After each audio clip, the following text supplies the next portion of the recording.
Hi friends, welcome to Veni's kitchen. நாம் இன்றைக்கி என்ன பார்க்க போகிறோன்னா ஓட்ஸ் மசாலா எப்படி பண்ணலான்னு நம்ம இந்த வீடியோவில் பார்க்கலாம்.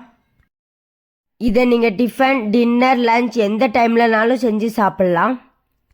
அப்புறமா ஒரு பாத்திரத்தை அடுப்பில் வச்சுட்டு ஒரு 2 ஸ்பூன் அளவுக்கு தேங்காய் எண்ணெய் சேர்த்துக்கிறேன். நீங்கள் எந்த எண்ணெய் யூஸ் பண்ணுவீங்களோ அந்த எண்ணெய் சேர்த்துக்கோங்க. எண்ணெய் சூடானதும் 1 ஸ்பூன் அளவுக்கு கடுகு, கடலைப்பருப்பு சேர்த்துக்கிறேன்.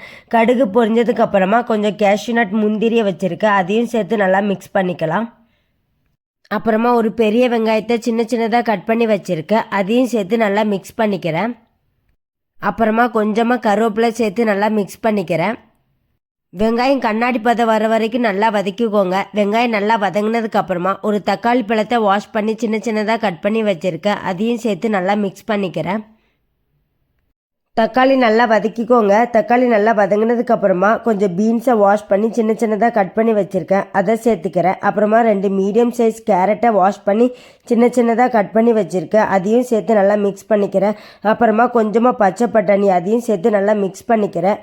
அப்புறமா கொஞ்சமாக உப்பு சேர்த்து நல்லா மிக்ஸ் பண்ணிக்கிறேன். உப்பு சேர்த்து நல்லா மிக்ஸ் பண்ணிவிட்டு ஒரு 2 நிமிஷம் க்ளோஸ் பண்ணி வைங்க. அந்த ஆவிலே காய்கறிகள்லாம் வேகட்டும். இடையில ஓப்பன் பண்ணி கிளறி விட்டுக்கோங்க.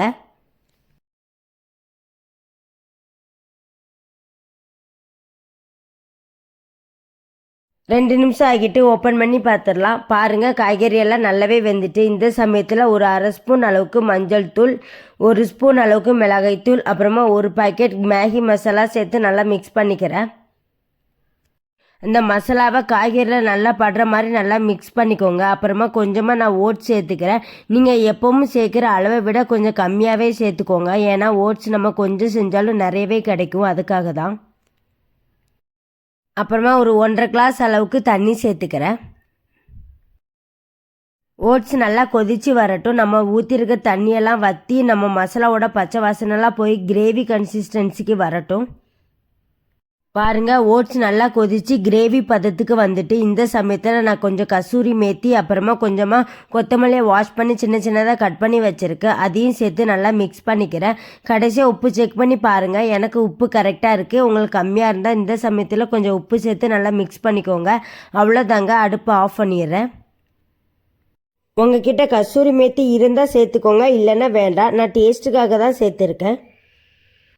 அவ்வளோதாங்க, ஓட்ஸ் மசாலா ரெடி ஆகிட்டு. இதை நீங்கள் காலையில், மதியம், நைட்டு எந்த சமயத்தில் வேணாலும் செஞ்சு சாப்பிட்லாங்க. அவ்வளோ டேஸ்ட்டாக இருக்கும். இதே மாதிரி நீங்களும் உங்கள் வீட்டில் ட்ரை பண்ணி பாருங்கள். குழந்தைங்கள்லாம் ரொம்பவே விரும்பி சாப்பிடுவாங்க. உங்களுக்கு இந்த வீடியோ பிடிச்சிருந்தா லைக் பண்ணுங்கள், கமெண்ட் பண்ணுங்கள். வேனிஸ் கிச்சன் சேனலை சப்ஸ்கிரைப் பண்ணிக்கோங்க. பை ஃப்ரெண்ட்ஸ், நெக்ஸ்ட் வீடியோவில் பார்க்கலாம்.